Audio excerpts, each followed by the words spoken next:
한 주간 동안 새벽기도 하시느라고 애쓰셨습니다. 서로 한번 보시면서 수고하셨습니다. 감사했습니다. 행복했습니다. 네. 특별히 우리 교회학교 친구들이 새벽에 함께 깨어서 수정이, 가희, 또 우리 최호, 채은이, 채민이 귀한 친구들이 새벽 재단 이렇게 지켜주어서 너무 감사하고 우리 큰 박수 한번 해주셔요. 우리 친구들을 위해서. 땡큐.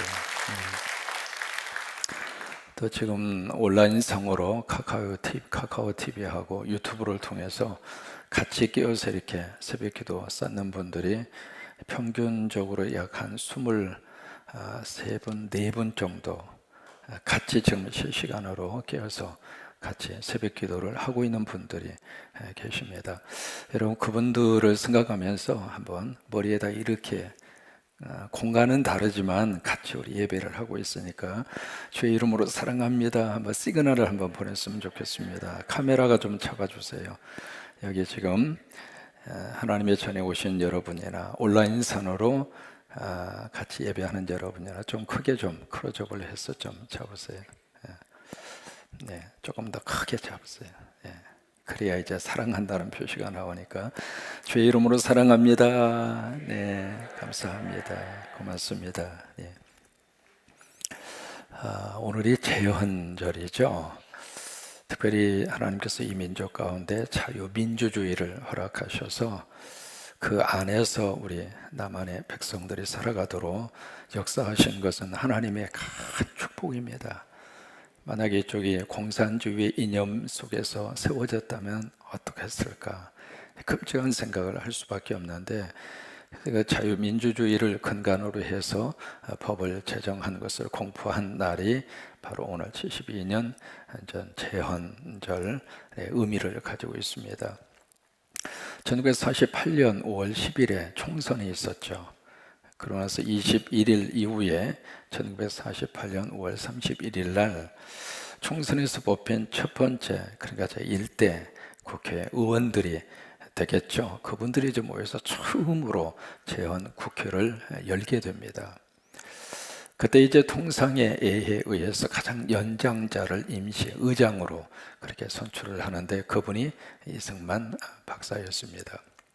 그래서 그분이 처음으로 국회가 열려지는 그 첫 번 의장이 돼서 첫 번째 이제 뭘 하느냐면 참 감격스러운 것을 합니다.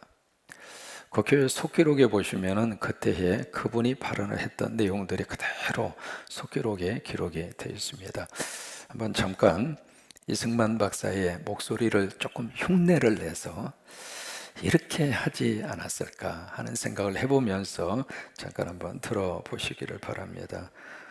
대한민국 독립민주국 제1차 회의를 여기서 열게 된 것을 우리가 하나님에게 감사해야 할 것입니다. 비슷해요? 종교 사상 무엇을 가지고 있든지 누구나 원한을 당해 가지고 사람의 힘으로만 된 것이라고 우리가 자랑할 수 없을 것입니다. 그러므로 하나님에게 감사를 드리지 않을 수 없습니다. 나는 먼저 우리가 다 성심으로 일어서서 하나님에게 우리가 감사를 드릴 터인데 이윤영 의원 나오셔서 간단한 말씀으로 하나님에게 기도를 올려주시기 바랍니다. 이게 이제 이승만 박사의 처음으로 국회에서 했던 멘트입니다. 여기서 이윤영 의원은 북한에서 감리교 목사님이셨고요. 목회를 하시다가 이제 월남을 하셔서 종로구에서 종로구 지역구에서 국회의원이 되신 분이에요. 그래서 이제 그분이 기도를 하는데 모든 국회의원들이 자리에서 일어납니다. 그래서 오늘도 여러분들이 지금 하나님 나라의 국회의원입니다. 그렇게 생각하시고 자리에서 한번 일어나셔서 재헌국회 이운영 목사님이 드린 기도인데, 지금 대한민국의 공식적인 정부 기록 1호가 기도입니다. 여러분, 국회 속기록이라고 하는 것은 대한민국의 공식적인 정부 기록이거든요. 그 제1호가 기도문입니다. 여러분, 이것은 특별한 하나님의 축복입니다.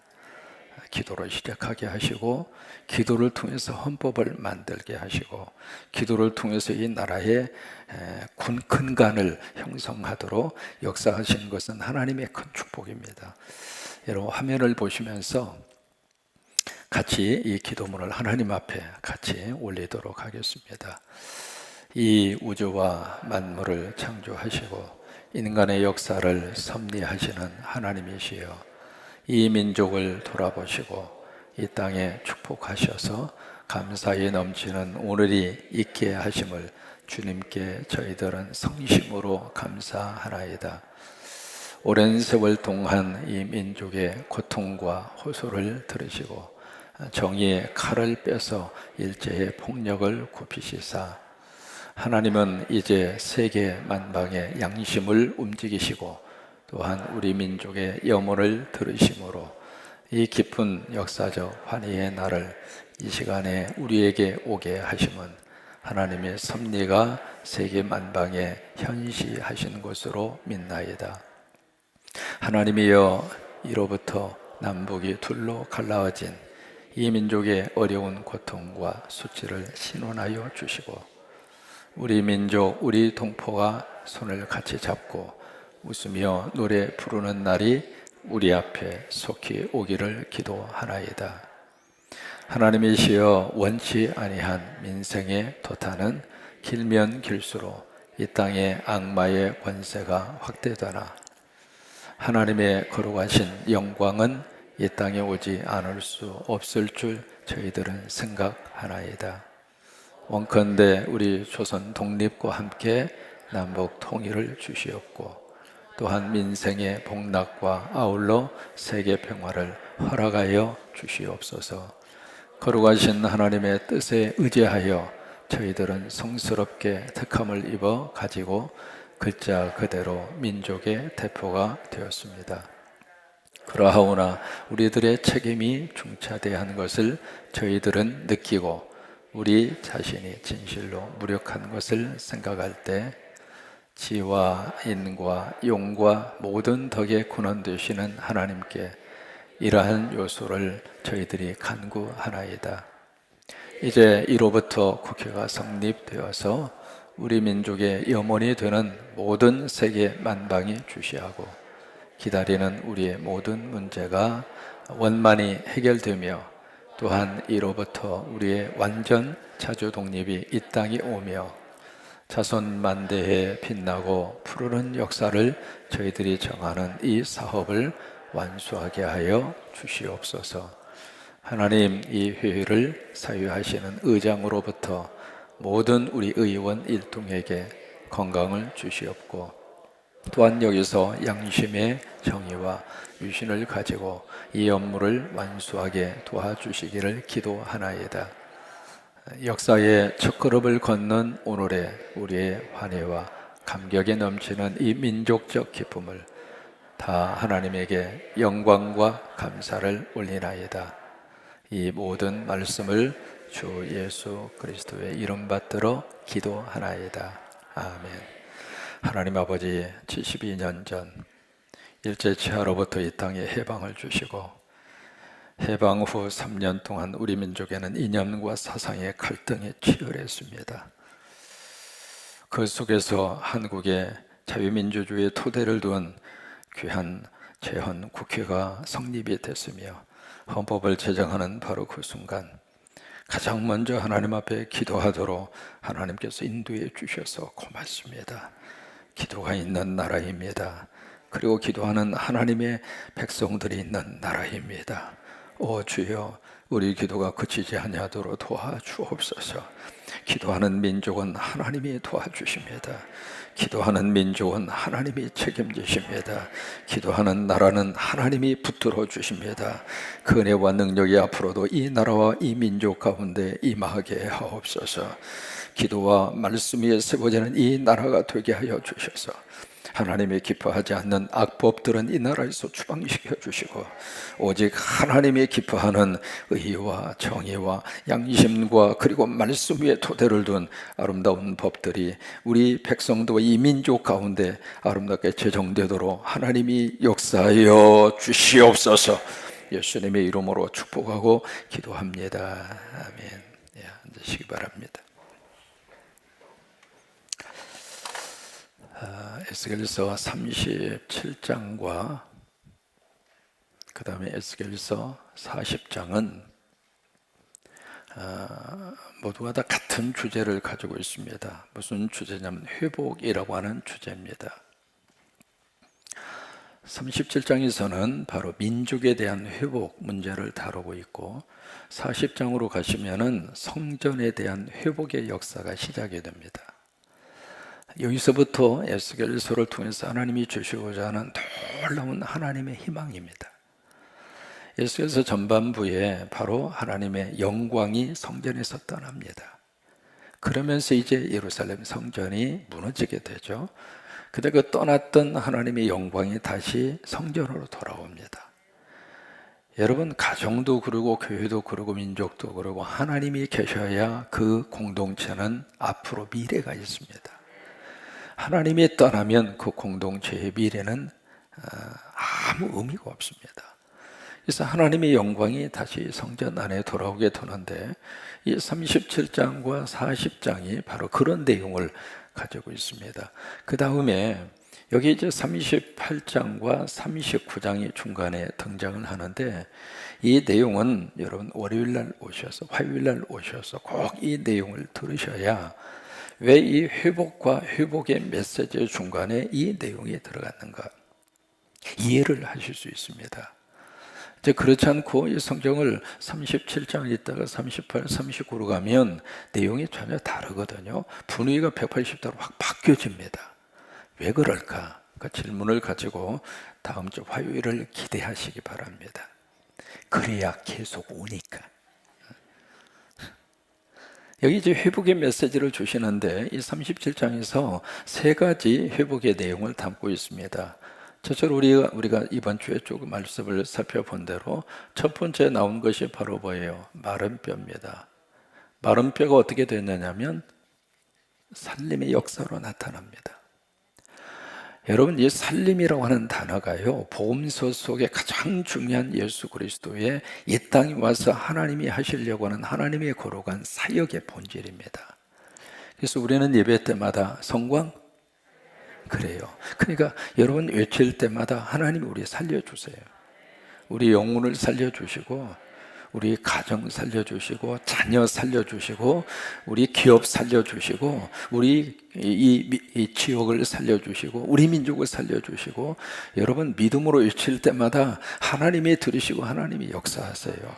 그러니까 이 마른 뼈 도저히 여러분 마른 뼈와 살림이라고 하는 것은 전혀 대조적인 단어입니다. 마른 뼈는 바로 어둠이잖아요. 살림은 빛이에요. 이 마른 뼈는 절망입니다. 살림은 희망입니다. 마른 뼈는 불가능한 것이죠. 살림은 가능한 것이에요. 그러니까 이쪽에 마른 뼈는 마귀와 사탄이 점령하고 있는 곳이라면 살림의 영역은 누가 지배하고 있는가? 성령께서. 그러니까 성령님이 역사를 하시면 성령님은 우리를 건강도 살려주시고 우리의 삶의 자리도 살려주시고 그래서 성령님을 의지하는 사람은 끝까지 무엇을 가지고 사는가? 희망을 가지고 살아요. 여러분 오늘 오후 1시부터 우체국 여기 손편지 축제가 일어나게 돼요.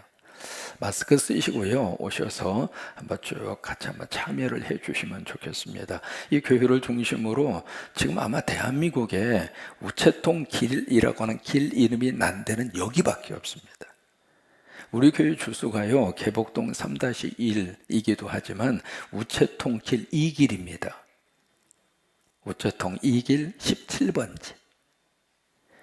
이게 뭐냐면, 그러면서 이제 이쪽 골목을 특성화해서 지금 이제 오늘 축제를 가지게 되는데, 그 앞에 지금 뭔가 이렇게 막 꾸미고 있잖아요. 거기가 이제 우체통 무슨 저기 사무실로 그렇게 허름한 장소로 이렇게 꾸미고 있는데, 벽에다가 이렇게 막 붙여놨잖아요. 우리 교회 입장에서 보면. 그래서 이제 쭉 가지고 오셔서 이야기하시길래, 그래서 여기다가 살림자만 넣어라.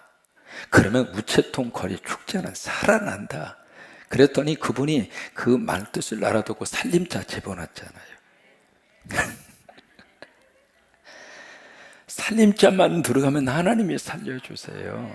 전 세계 곳곳에 42개 우리가 교회당 세우면서 다른 걸 요구하지 않았습니다. 살림만 집어넣자. 살림만 넣으면 하나님이 살리신다. 아프리카에 거기 이제 배를 만들 때도 마찬가지였습니다. 상당히 큰 배거든요. 그 배를 만들 때에도 탄자니아 정부 당국에 그 배를 정식으로 등록할 때도 살림자만 넣어라 그랬어요. 바로 이것이 하나님의 거룩한 역사입니다. 그러니까 성령님이 함께 하시면, 성령님이 도와주시면 절망 속에서도 희망으로 살아날 수 있고, 불가능하지만 하나님이 함께 하시고 성령이 도와주시면 그 가능성으로 우리가 다시 살아나게 되고, 여러분, 우리는 천국까지 갈 하나님의 백성입니다. 이 땅에서 우리는 낙심과 절망으로 인생 끝나지 않습니다. 하나님이 살아계시기 때문에 살아계신 하나님을 믿고 오늘도 꿈을 꾸고 살고, 오늘도 잘 되려라고 믿고 살고, 우리가 살림이라고 하는 이 단어만 가슴 속에 다 우리 심장처럼 뛰었으면 좋겠어요.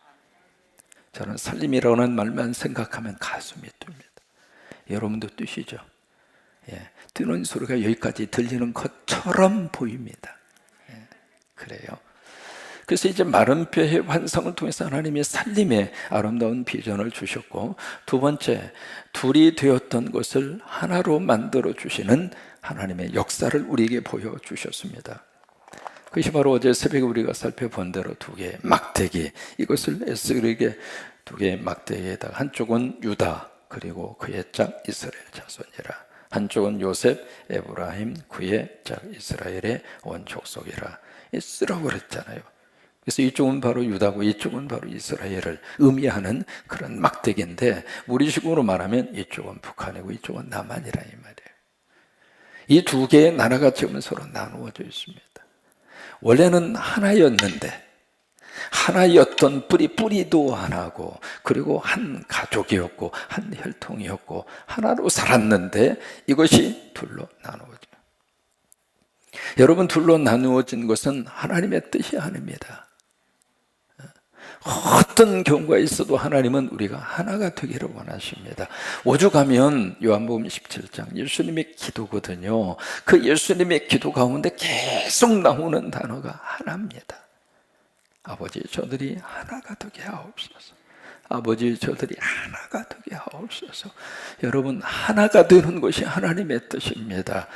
여러분, 가정 안에 우리 부부들이 하나가 되고, 부모와 자식이 하나가 되고, 성도들이 하나가 되고, 그런 것처럼 하나님의 뜻은 하나가 되는 거예요. 분열은 하나님의 뜻이 아닙니다. 근데 이 나라가 둘로 나누어졌잖아요. 나누어져서 거의 한 350년 가까이 나누어지다가 한쪽은 200년 만에, 이쪽이 200년 만에 역사 속에서 완전히 아수르에 의해서 망해버렸잖아요. 그리고 이쪽은 그 뒤에 350년 만에 이쪽 나라도 바벨론에 의해서 망해버렸어요. 그래서 이 두 나라의 백성들이 이방 나라에 가서 포로로 끌려서 가장 힘든 그런 삶을 사는데, 참 신기합니다. 사람은요, 고통 속에 들어가면 서로 나누어져 있던 사람이 하나가 됩니다. 이 나누어졌던 두 개의 민족이 어디에서 하나가 됐는가? 아수르, 바벨론에서. 고통 속에서 하나가 된 거예요. 그러면서 하나님이 미래의 비전을 보여주시는 거예요. 이 두 개의 막대기를 에스겔, 네 손에서 하나가 되게 하리라. 하나가 되게 하시는 분은 하나님이세요. 근데 첫 번째, 누구 손에서 하나가 되어야 하는가? 네 손에서 하나가 되어라, 그 말이에요. 다시 말해서 에스겔 손에서 하나가 되어야 합니다. 지금은 참목사가 두 개의 막대기를 하나로 들고 있는 것처럼 하나님의 자녀들 속에서 남북한이 하나가 되어야 합니다. 우리가 끌어안고 우리가 북한을 위해서 기도하라고 하는 이유가 바로 그거예요. 자꾸 배척을 하면 하나가 안 됩니다. 그러니까 우리 손에서 하나가 되면 그 다음에 누구 손에서 하나가 되는가? 하나님 손에서 하나가 됩니다. 그래서 이 하나됨의 원리가 바로 그와 같은 모습으로 이루어지게 된다, 그거예요. 그래서 이 둘이었던 사람이 하나가 되는 거예요. 갈등과 그리고 반목했던 그 관계가 이제는 서로 화해가 이루어지고, 분열이 이제는 서로가 봉합이 돼서 치유가 이루어지고, 원수였던 사람이 이제는 친구가 되고 동료가 되고, 이것이 하나님께서 이제 회복을 통해서 주시는 두 번째의 그런 모습이에요. 그 다음에 세 번째는 여기에 왕이라고 하는 단어가 나오고, 그 다음에 목자라고 하는 단어가 오늘 본문에 기록이 되어 있습니다. 오늘 본문 24절에 보시면은 그렇게 말씀을 시작을 하고 있죠. 24절의 말씀 다시 한번 읽습니다. 내 종 다윗이 그들의 왕이 되리니. 자, 보세요. 어떻게 다윗이 다시 살아나서 왕이 된다는 이야기인가? 그건 아니죠.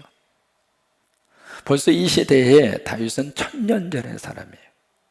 그리고 이 에스겔의 이 말씀을 기록할 때에는 BC 565년입니다. 그러니까 시대적으로 차이가 벌써 500년 가까운 시대적인 차이가 있습니다. 여기에 다윗이라고 하는 것은 육신적인 다윗을 말하는 것이 아니라 예언적인 다윗입니다. 성경에서 등장하는, 성경에 약 한 3만 명 정도의 사람의 이름이 쭉 기록이 되어 있는데, 그 성경에 등장하고 있는 사람들 속에서 하나님이 무엇을 말씀하시려고 하는가? 사람 이야기가 아닙니다. 다윗을 통해서 하나님이 무엇을 말씀을 하시려고 하는가? 다윗의 가문을 통해서 이 땅에 오시는 누구일까요? 예수 그리스도. 그러니까 아브라함 속에서 예수님을 보아야 축복이에요. 모세를 통해서 예수님이 나타나야 그게 축복이에요. 다윗도 마찬가지거든요. 그러니까 여기서 다윗은 육신적인 다윗을 말하는 것이 아니라 장차 이 땅에 오실, 메시아로 오실 예수 그리스도의 모습을 다윗으로 그렇게 표현을 하는 거예요. 그래서 마태복음 1장 1절에 보시면은 처음 시작이 아브라함과 다윗의 자손 예수 그리스도의 계보라, 그렇게 이야기하잖아요. 그러면서 여기에 그들이 왕이 되려니 그들 모두에게 한 목자가 있을 것이다. 그래서 여기에 하나님께서 어떻게 회복을 하시는가? 하나님께서 세우시는 왕과 하나님이 이 땅에 보내시는 목자, 바로 이분을 통해서 하나님이 뭐 하시는가? 회복하게 하신다, 이 말이에요. 그래서 이 땅에 왕으로 오신 예수님이 내 안에 오셔서 나를 통치할 때, 그때 내 안에서 회복의 역사가 나타납니다. 우리는 둘 중 하나입니다. 악한 영의 지배를 받든지 하나님의 영의 지배를 받든지. 그러니까 악한 영의 지배를 받으면 그때부터 마귀와 사탄이 내 속에 들어와서 왕 노릇하는 거예요. 나를 완전히 잡고 나를 끌고 갑니다. 어디까지? 지옥까지.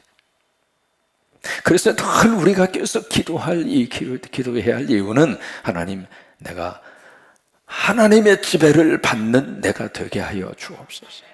여러분, 이 땅도 마찬가지입니다. 성령이 지배를 하고 하나님의 지배를 하고, 대통령부터 시작해서 국회도 마찬가지죠. 여러분, 국회의 기능이 법을 만드는 거 아닙니까? 이 법을 잘못 만들어 놓으면 그 법이 우리 삶 속에 어떤 영향을 미치겠는가 우리가 기억하고 있잖아요. 지금 이제 차별금지법, 이게 뜨거운 논란이 되어 있습니다. 그동안에 차별금지법이라고 하는 이 법을 국회에 제출을 해서 입법화하려고 했던 시도가 6번 있었습니다. 집요할 정도로 이 법을 통과시키려고. 그런데 그때마다 한국의 성도들이 벌떼처럼 일어났습니다.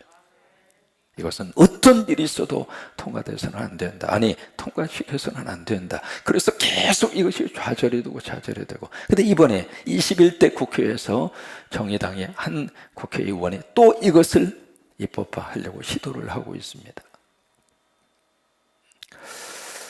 그러니까 우리나라가 이게요, 하나님의 지배를 받는 나라가 되도록, 어느 때 하나님이 이 나라를 지배할까? 기도하면 됩니다. 성도들이 기도하면 돼요. 기도하면 하나님이 통치하는 거예요. 하나님이 지배하는 거예요. 같은 방법으로 하려고 해도 하나님이 막으면 그것 절대로 이루어질 수 없습니다. 그러니까 여기서도 마찬가지거든요. 예수님이 내 안에 오셔서 왕이 되셔서 주님이 나를 통치하시면은 우리 삶이 행복한 거예요. 그리고 희망을 가지고 살 수 있고요. 그리고 우리 삶 속에서 감사가 나오고 은혜가 나오고 그리고 미래에 대한 희망을 가지고 살아갈 수 있고, 어느 때 그게 가능하는가? 왕으로 오신 예수님이 내 안에 오셔서 나를 통치하실 때, 그리고 목자 되시는 예수님이 오셔서 내 삶을 이끌어 주실 때, 이런 회복의 역사가 나타나게 되는데, 어떤 회복의 역사가 나타나게 되는가? 여러분 그 다음에 보시면은요, 쭉 중요한 단어들이 계속해서 기록이 되어져 있습니다. 25절에 보시면 땅입니다. 그러니까 땅을 회복하게 하시겠다 그 말이죠. 26절에 보시면 화평이 나옵니다. 만약에 하이라이트 있으면 한번 표시로 해보시면 좋아요. 화평이라고 하는 단어, 그 다음에 26절에 견고라고 하는 단어, 그 다음에 번성이라고 하는 단어, 그 다음에 성소라고 하는 단어, 27절에 보시면 처소라고 하는 단어, 28절에 보시면 성소라고 하는 단어. 이 단어들이 쭉 나열이 되는 이유가 바로 뭐냐면, 여기 왕과 목자 되시는 그분이 오셔서 우리를 회복하시겠다 그 말이에요. 근데 그 내용들을 쭉 이렇게 보면은요, 가장 본질적인 회복이 바로 뭐냐면 하나님이에요. 하나님. 그래서 여기에 내 처소, 하나님이 거하는 처소, 그 다음에 내 성소라고 하는 말은 my sanctuary, 내 성전이라고 하는 뜻입니다. 그래서 내가 너희들과 영원히 함께 있으리라, 그 말씀을 하시는데, 가장 중요한 삶에 있어서의 회복은 바로 하나님의 회복입니다. 하나님이 그들 가운데 함께 하시는 회복이에요. 그게 최고로 축복된 회복이고, 그 회복이 있을 때 진정한 회복의 역사가 나타나게 됩니다. 그러니까 늘 우리 속에 성령이 함께 하셔서 하나님이 늘 우리와 같이 하시고, 우리나라와 함께 하시고, 그리고 우리 민족과 함께 하시고, 우리는 기도합니다. 북한 땅에도 하나님 함께 하여 주옵소서. 함께 하고 있습니다. 그 함께 하시는 하나님의 거룩한 역사가 때가 돼서 이제는 둘이 하나가 돼요. 그렇게 역사하시도록 우리가 함께 기도하고, 우리가 함께 하나님 앞에서 끼어서 그렇게 간구하고 도구하자, 바로 그 말이에요. 정리합니다. 37장에서 회복의 메시지를 우리에게 구체적으로 주시는데 세 가지입니다. 마른 뼈가 하나님께 능력으로 생기가 들어가서 그 뼈를 살려주시는 살림의 역사. 이것은 인간적인 힘으로서는 도저히 불가능한 일입니다. 그러나 하나님이 함께 하시면 됩니다. 사람으로서는 할 수 없어도 하나님께서는 할 수 있습니다. 그거예요. 그래서 살림의 역사로 우리를 회복하게 하시고, 계속해서 둘이었던 관계. 사람은 참 묘합니다. 하나가 되려고 하는 속성보다도 갈라서려고 하는 게 훨씬 더 강합니다. 여러분 하와이에 가시면은요, 하와이는 우리 처음에 이민자들이 첫 도착한 장소이고요, 거의 역사적인 그런 예배당들, 그런 그 예배초소 교회당들이 하와이에 참 많습니다. 이승만 대통령도 하와이로 가셔서 출석했던 그 감리교회가 그대로 남아 있고요. 그래서 하와이 지역의 교포들이 신앙생활을 참 잘합니다. 잘하는데 어떤 게 있느냐면 참 묘해요. 우리는 힘들었을 때는 하나가 돼요. 근데 먹고 살만하면 자꾸 갈라져요. 미안한 얘기입니다만 일본 사람들은요, 그 모습을 보면서 우리들이 처음에 초창기에 얼마나 단결이 됐는지 몰라요. 그래서 일본 사람들이 부러워했습니다. 근데 그러면서 보이는 반응이 조금 두고 봐야지, 그게 일본 사람들의 반응이었어요. 아니나 다를까 좀 먹고 살만하고 이제 조금 일어서니까 그냥 갈라서. 어느 정도 갈라서기를 좋아하느냐면, 이게 같이 예배를 드리다가 마음에 안 맞으면 서너 사람하고 이렇게 뚝 떨어져 나가서 바로 그 교회 앞에다가 또 교회를 세워요. 하와이 지역에 가면 그런 교회당들이 즐비합니다. 우리 안에 분열의 영이 있습니다. 이거요, 마귀와 사탄이 주는 영입니다. 이거 몰아내야 됩니다. 부부지간에 자꾸 분열시키려고 하는 영, 이거 하나님이 주시는 영이 아닙니다. 그 예수님의 이름으로 몰아내야 돼요. 하나님은 하나가 되기를 원하세요. 하나님은 하나가 되기를 원하세요. 교회가 하나가 되기를 원하세요. 이게 하나님의 회복의 비전입니다. 그 회복의 비전을 누가 하시는가? 하나님이 세우시는 왕과 하나님이 세우시는 목자, 그분이 바로 누구일까요? 우리가 기억하고 있는 누구예요? 예수 그리스도, 예수님을 통해서 하나님은 회복하게 하실 것입니다. 그 은혜가 넘치기를 주의 이름으로 축원합니다.